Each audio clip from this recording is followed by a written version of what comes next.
ধরেন যে একটা প্রতিষ্ঠান যদি কাউকে নিতে চায় 1000 সিভি সাপোজ দেখে, এর মধ্যে বেশিরভাগ আগেই ফেলে দেয়, এটা বলছিলাম। আমি একটু বলি, ধরেন আমি একটা প্রোগ্রামে 1200 সিভি রিসিভ করলাম, আমাকে 1200 শিক্ষার্থীর সিভি দেখতে হবে, তার জন্য সময় আছে আমার জন্য 2 সপ্তাহ। আপনাকে একটা সিভি দেখতে কত সময় নেবেন আপনি দেখার জন্য? আপনি দায়িত্ব পাইছেন, এখন কত সময় নেবেন? 10 মিনিট তো লাগবেই। 1200 সিভি 10 মিনিট করে 12,000 মিনিট, 12,000 মিনিট মানে কত ঘন্টা? অনেক, কয়েকদিন, কয়েক মাস। হ্যাঁ, একটা সিভি আসলে আমরা দেখি, কিন্তু মানে এত এটা সময় তো কারো প্রমাণিত, হাতে একটা নাই। সিভি দেখতে 7 থেকে 17 সেকেন্ড সময় ব্যয় করা হয়। সিভির প্রথম পেজটা যদি ভালো না লাগে, আমি এখন একটা সিভি দেখলাম, আমি প্রথম পেজটা দেখলেই মানে 5-7-10 থেকে আমি বলতে পারবো যে সে কোথায় কোথায় মিস্টেক করছে আর কি লেখছে। কারণ আমরা আসলে যেটা খুঁজি বেসিক্যালি তার রেজাল্টটা কি, কোন পর্যায়ে আছে। প্রথমে দেখি সিভির ডিজাইনটা, ফন্ট সাইজগুলো ঠিক আছে কিনা, ডিস্টেন্স ঠিক আছে কিনা, কয়টা কালার ব্যবহার করছে, মানে আপনি এটাকে একবার গার্বেজ বানাই ফেলছেন কিনা, নাকি দেখতে সুন্দর লাগছে লাল নীলে যে আমরা মাঝে মাঝে পরীক্ষার খাতায় যে লিখি এরকম। আমরা এই জন্য বলি যে 2টা ফন্ট 2টা কালার। আপনার শিক্ষা প্রতিষ্ঠানের ম্যানেজমেন্ট করে ফেলুন সম্পূর্ণ ডিজিটালাইজড। ব্যবহার করুন তালিমি ক্লাউড স্কুল বা মাদ্রাসা ম্যানেজমেন্ট সফটওয়্যার। সফটওয়্যারটি সম্পূর্ণ ফ্রি ট্রায়াল নিতে এখনই কিউআর কোড স্ক্যান করুন বা কমেন্টে দেওয়া লিঙ্কের ফর্মটি ফিল আপ করুন। আর 2টা ডিস্টেন্স মানে ফন্ট সাইজ, 2টা ফন্ট 2টা কালার বেশি ব্যবহার করা যাবে না। এর বাইরে আসলেই বোঝা যাবে যে ওরা আসলে অপ্রয়োজনে ফাও কাজ করার সময় বেশি। সো ফাও কাজ করার লোকজনকে স্কলারশিপ দেওয়া যায় না, তাই না? ভুল করে কি সিভিতে 2টা ইমেল অ্যাড্রেস দিয়ে রাখি। একটা ইমেল করতে যাচ্ছে মাস্টার্সে, তার একটা ওয়েবসাইট থাকে, তার একটা গিটহাব আইডি থাকে, তার আবার লিঙ্কডইন আইডি থাকে, মানে 10টা আইডি দিয়ে রাখলো। মাস্টার্স পড়ালেখা করতে এসে 10টা কাজ করো, তুমি অলরেডি নিজেকে প্রচার করতে 10 টাকা দেওয়া লাগে, নিজে বোঝা যায়। আবার 2টা ইমেল আইডি দিয়ে রাখে, আবার 2টা মোবাইল নাম্বার ব্যবহার করে। বাংলাদেশিরা খুব বেশি করে 2টা করে নাম্বার দেখে। কেন? এদের চিন্তা হচ্ছে যে আমাকে না পেলে আমার বাবাকে পাক, বান্ধবীকে পাক, অথবা আমি 2টা নাম্বার ব্যবহার করি। যদি এই কারণে যদি এই টাইপের যারা আছে সব ডিসকোয়ালিফাইড। কেন? ফাও কাজ করার লোকজনকে কেউ সুযোগ দিতে চায় না। আর কি লিখতে হয়? অনেকেই দেখা যায় জীবন বৃত্তান্ত সিভিতে আমরা মাথায় রাখবো যে আমরা বুলেট পয়েন্ট ব্যবহার করব, সেন্টেন্স ব্যবহার করব না। আমাদের বাংলাদেশের কারিকুলাম অনুসারে আমরা সিভি ফলো করতে যেয়ে আমরা তো আসলে বিডিজ অফ সিভি ফলো করি। কেরিয়ার নিয়ে বলতে চাই যে কেরিয়ার অবজেক্টিভ, আমি আমার সারা জীবন যা পড়া করলাম তা এমন একটা জায়গায় ব্যয় করতে চাই যেখানে আমার নলেজটাকে যথাযথভাবে সবাই একই প্লেস করতে পারবো। একই গদবাদা কথাবার্তা। বাস্তবতা হচ্ছে প্রফেশনাল সিভিতে কখনো এই যে কথা আসে না। আপনার ইন্টারেস্টটা কি, রিসার্চ ইন্টারেস্ট অথবা জব ফিল্ডে কি নিয়ে কাজ করতে চান। আপনি রিসার্চার থাকলে রিসার্চার হিসেবে কিছু কথা বাপের নাম মায়ের নাম এই ওরা জানতে চায় না, আসলে কিছুই জানতে চাইবে না। একবার গ্রাম ডিস্ট্রিক্ট। আমি এটা করতাম আগে, এই জন্য জারি খেয়েছিলাম। বাট বেসিক্যালি এটা হচ্ছে এরকম যে আপনি নিজের নামটা লিখবেন, একটা পোস্টাল অ্যাড্রেস দিবেন যে ঠিকানা যাবে। লেটস আপনার এই অ্যাড্রেসটা যেরকম এত বাই এত, এই বাসা, এই শহর, এটা চিঠি যাবে অফিশিয়াল। একটা মোবাইল নাম্বার থাকবে, এটা হচ্ছে ইমার্জেন্সি কন্ট্যাক্টের জন্য। অবশ্যই একটা ইমেল। আপনার যদি প্রফেশনাল ইমেল না থাকে জিমেলে করেন, সাধারণত অ্যাকসেপ্টেবল। ওই ওয়েবসাইট এটা সেটা দেওয়ার দরকার। একান্ত যদি আপনার কোনো একটা প্রফেশনাল আইডি থাকে, রিসার্চ গেটের আইডি, এই টাইপের আইডি ব্যবহার করতে পারেন। আর কিচ্ছু দরকার নেই।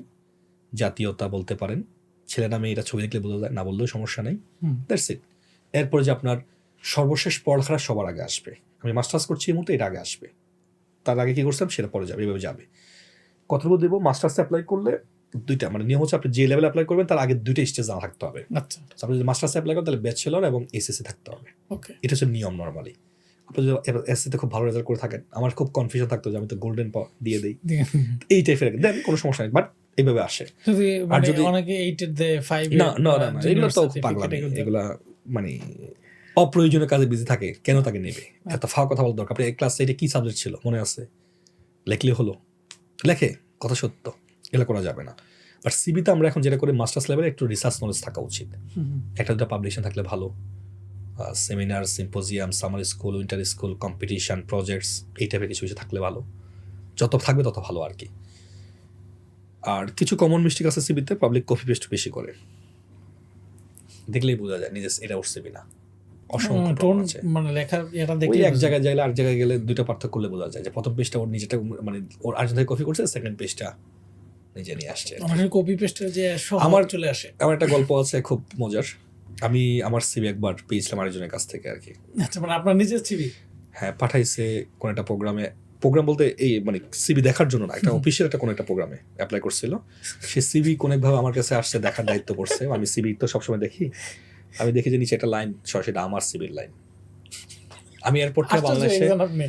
বাংলাদেশে আমার সিবি আর কাউকে দিই না কপি পেস্ট করার জন্য, আমি সিবি টেমপ্লেট দিই এখন। আচ্ছা। মানে সব ওই যে সবাই কোনো দিয়ে ক্লাসে আপনি দিছেন বা ইয়ে করছেন ওইটা নিচে দিয়ে- কোনো ভাবে কোনো সময় এখন আমি টেমপ্লেট দিই, বলে যে এখানে লেখা থাকে এটা ফিল আপ করে ওটা ফিল আপ করে, আমার আর কোনো ডেটা নেই আর কি। উচ্চশিক্ষায় কেউ একজন সিলেক্টেড হলো যাওয়ার জন্য, তো এখন টাকা পয়সা বা বিভিন্ন কিছু ম্যানেজমেন্টের বিষয় থাকে। সবচেয়ে বেশি সমস্যা যেটা হয় এখন, যেটা মানে কিছু টাকা পয়সা ব্যাংকের স্টেটমেন্ট দেখাইতে হয় বা এরকম কিছু বিষয় আছে।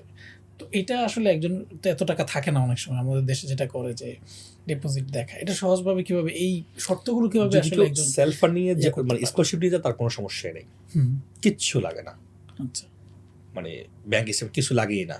আর যদি কেউ সেলফ ফান্ডিং এ যায় তখন লাগে। যদি কেউ ডিপোজিটের বিষয় থাকে ব্যাংক হিসেবে নিতে হয়, এটা আসলে হুট করে একদিনে সব টাকা ঢুকানো ঠিক না, আচ্ছা একটু আস্তে আস্তে বিভিন্ন সময়ে, এবং টাকাটা একবার সমান সমান টাকা 1 লাখ না হোক, কখনো 57,000 কখনো 99,000 এই টাইপ করে হোক। মানে ভাঙা ভাঙা ভাঙা বাট এটা একদিনে করা ঠিক না, আপনি এটা দীর্ঘ সময় 3-4 মাস লাগে, কারণ আপনাকে 6 মাস বা 3 মাস স্টেটমেন্ট চা হয়। সো এই 3 মাস ধরে টাকা ঢুকুক, 12 বেশি সময় ধরে এই প্রিপারেশন রাখা উচিত। আর টাকা পয়সার কারণে পড়ালেখা অফ হয় না। হুম, আপনি একবার এডমিশন পেয়ে গেলে এটা একটা সলিউশন আসবেই। ব্যাংক স্টেটমেন্ট লাগা হচ্ছে ভিসা পাওয়ার জন্য।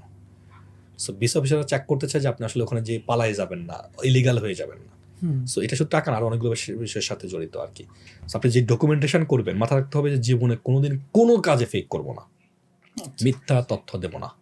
একটু একবার কষ্ট দিলাম, হলেও এটা যেন যেটাই হোক সত্য কথা বলবেন।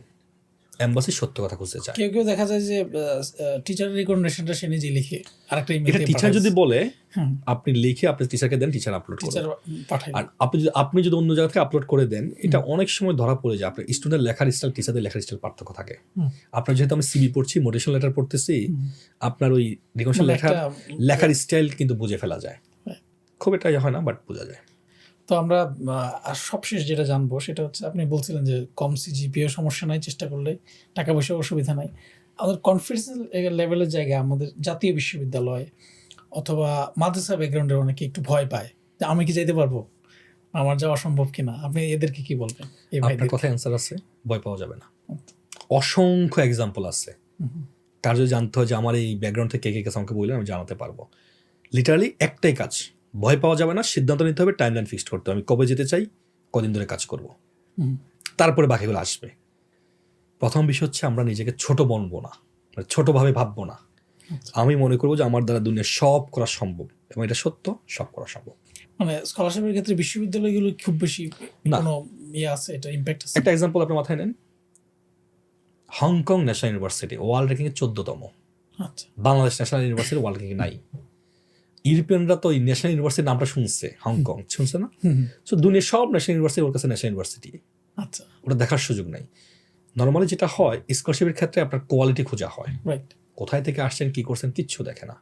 আর কোয়ালিটি বোঝার একটা উপায় হচ্ছে রিকমেন্ডেশন, মোটিভেশন লেটার, কিভাবে লিখছেন, সেন্টেন্সগুলো ঠিক আছে না, গ্রামার ঠিক আছে, চ্যাট জিপিটি। মানে কে পাবলিক, কে প্রাইভেট, এগুলো কে আপনারা ন্যাশনাল, 36 জুলাই আন্দোলন করে দেশ চেঞ্জ করে ফেলেছেন কিসের বিরুদ্ধে? বৈষম্যের বিরুদ্ধে। এই বৈষম্য আমাদের দেশে, দুনিয়ার কোথাও, স্পেশালি ইউরোপে আমি কখনো কোনো এইগুলো নিয়ে কথা বলার সময় কই। আমার তো দরকার হচ্ছে স্টুডেন্ট মেরিট, মানে মেরিট বেসিস স্টুডেন্ট। আমি যদি স্টুডেন্ট পেয়ে যে আমার এগুলো জানার দরকার আছে, সে কোথা থেকে আসছে। আর সবশেষ একটা বিষয় জানবো যে আপনার অনেকগুলো দেশের অভিজ্ঞতা আছে, তো বাইরে গেলে আমাদের কালচার নিয়ে একটা চিন্তা থাকে মাথায়, বা বিশেষ করে যারা ইসলাম ধর্মাবলম্বী আছে তারা চিন্তা করে আমার ধর্ম নিয়ে, এবং এই যে রিলিজিয়ানকে চর্চা করার ব্যাপারটা। আপনার তো অনেক অভিজ্ঞতা সেই জায়গায়, যারা প্র্যাকটিসিং মুসলিম আছে তাদের কি কোনো ভয় পাওয়ার কোনো কারণ আছে? আমি যে শহরে থাকি স্পেনের, এই শহরে হিজাব নিষিদ্ধ, আমার ওয়াইফ প্রতিদিন হিজাব করে। আচ্ছা লিটারালি আইন কানুন, রেসিজম এগুলো আসলে খুব একটা ফলো করে না। আর এখনকার মডার্ন সময়ে মানে যারা নতুন আমাদের প্রজন্ম, এরা সবাইকে নিজের লোক মনে করে, মানে আমরা সবাই মিলে। কিছু জায়গা আছে যেখানে তো বৃদ্ধ মানুষ বেশি, তাদের মধ্যে একটা রেসিজম কাজ করে, তারা এখন ওই আগের ধ্যান ধারণায় আছে। ধর্ম পালন করার জন্য বিদেশ বেটার। আমি বাংলাদেশে কখনো আমার ওয়াইফ নিয়ে যেয়ে কোনোদিন কোনো ঈদের নামাজ পড়িনি, বিদেশে কোনোদিন ওয়াইফ ছাড়া ঈদের নামাজ পড়িনি। আচ্ছা, মানে একটা খোলা মাঠে নামাজ হয়, একসাথে 50,000 মুসলমান আমরা মানে নামাজ পড়ি, সবাই চলে আসে, সবাই। এটা একটা ফেস্টিভ্যাল, ওখানে আসলে ওখানে সবাইকে পানির বোতল আসলে দেয়, ঈদ আর খেজুর দিচ্ছে। মানে ওই যে আমরা যে দোয়াটা পড়ে না, এগুলো আপনি 2 কিলোমিটার দূর থেকে শুনবেন, হেলিকপ্টার উপর দিয়ে টহল দিচ্ছে, কারণ 50,000 মানুষ কন্ট্রোল করা। হঠাৎ করে একদিন সকালবেলায় আমরা স্টেডিয়াম ভাড়া নিয়ে নামাজ পড়ি আর কি, ওখানে ঈদের নামাজ, এটা একটা ফেস্টিভ্যাল। সো ধর্ম পালন তো বাধা না, দাঁড়িয়ে আছে, পাঞ্জাবি আছে, সেই এটা আমরা মনে করি মিডল ইস্ট লোকজন, বাট এখনকার প্রজন্ম এগুলো খুব ভালোভাবে অ্যাকসেপ্ট করে। তো বাংলাদেশে ধর্ম পালন করা বেশি কঠিন। আচ্ছা, বোরকা পরে হেঁটে গেলে তাকায় থাকে লোকজন, দুঃখজনক আমাদের। মানে বাংলাদেশে আমি খারাপ বলছি না, এটা হয় আমাদের দেশে, বাট বাইরে আপনাদের তাকানোর সময় নেই তোদের। একটু রিলিজিয়াস হলে এটা বিভিন্ন ট্যাগ দেওয়া হয় Whatever. বাংলাদেশে এটা। এগুলো বাইরে নাই লিটারালি। অ্যাটলিস্ট মানে আমরা এক দুই একবার রেসিজম শিকার হয়েছি বৃদ্ধদের কাছ থেকে, সেই কথাবার্তা রেসিজম, এরা রিসিজম করবে একটু ডিফারেন্টলি, আপনি বুঝবেন এটা রেসিজম কিনা, আচ্ছা, যাদের অভিজ্ঞতা তারা বলতে পারে। একটা এক্সাম্পল দিই, কোনো একজন বলতেছিল যে ট্রেনে ট্রামে আমরা যাচ্ছি, আমি আর আমার ওয়াইফ, আমি যখন প্রথম স্পেনে যাই, আমাকে বলতেছে তোদের দেশে ইঁদুরকে কি বলে। আচ্ছা, তো আমি ইংলিশে বললাম, না তোদের ভাষায় কি বলে, মানে সে তার স্পেনিশ ভাষায় বলছে, এটা আমার এটা ভাষায় বাংলা কি কি? বলে, এটা বলছে নেমে গেছে। তো আমার তো স্বাভাবিক, সে ইঁদুর কথা জিজ্ঞেস করতে মাথায় নেই।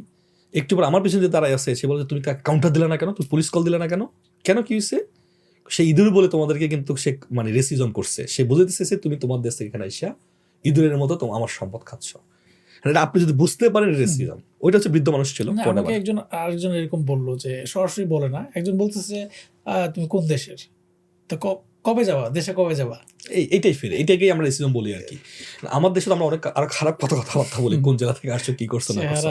So, একটা কথা আমি এভাবেই বলি, আল্লাহ ওইসব দেশগুলোকে, ফার্স্ট ওয়ার্ল্ড দেশগুলোকে সব দিয়েছে, ধর্ম দেয় নাই। আর আমাদেরকে আমরা বলি ধর্ম দিচ্ছে, আমরা যে কি ধর্মের কি অবস্থা করছে তো নিজেরাই দেখি না।